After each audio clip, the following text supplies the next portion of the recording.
విమర్శకుల ప్రశంసలు పొందిన నెట్ఫ్లిక్స్ సినిమా బండి దర్శకుడు ప్రవీణ్ కాండ్రేగుల తన తాజా ప్రాజెక్ట్ పరదాతో తిరిగి వస్తున్నారు. నిర్మాతలు రాజ్ డీకే సారథ్యంలో ఈ చిత్రం రూపొందుతోంది. ఇప్పటికే ఈ చిత్రంపై వింతైన ఆసక్తికరమైన టీజర్ సంచలనం సృష్టించింది. ముగ్గురు మహిళల కథతో ఈ సినిమా రూపొందింది. పల్లెటూరి అమ్మాయిగా అనుపమ నటించింది. సినిమా చివరిలో వచ్చే కీలక పాత్రలో సమంత నటించింది. అనుపమ పరమేశ్వరన్ ప్రధాన పాత్రలో నటించిన పరదా మారుమూల గ్రామాల్లో సతీ యొక్క పురాతన ఆచారాన్ని పరిశీలిస్తుంది. ఈ చిత్రంలో సంగీత, దర్శన రాజేంద్రన్ కూడా కీలక పాత్రల్లో కనిపించారు. దాని ఉత్కంఠభరితమైన కథనం, తీవ్రమైన కథనం పరదా ప్రేక్షకుల ఉత్సుకతను రేగిస్తుంది. ఆసక్తికరమైన అప్డేట్ ఏంటంటే నటి సమంత ఋతుప్రభు ఈ చిత్రంలో ప్రత్యేక అతిథి పాత్రలో కనిపిస్తుందని టీం కు చెందిన వర్గాలు వెల్లడించాయి. సమంత ఒక తెలుగు చిత్రంలో కనిపించి చాలా కాలం అయింది. ఈ అతిథి పాత్ర ఆమె అభిమానుల్లో చాలా ఆసక్తిని రేకెత్తించింది.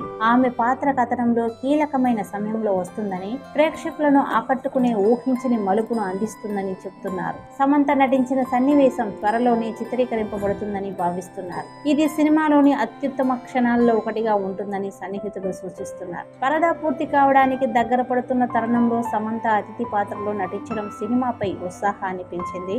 ఆమె పాత్ర కథాంశానికి, సినిమా మొత్తం ప్రభావానికి ఎలా దోహదపడుతుందో చూడడానికి అభిమానులు ఆసక్తిగా ఎదురు చూస్తూ ఉన్నారు.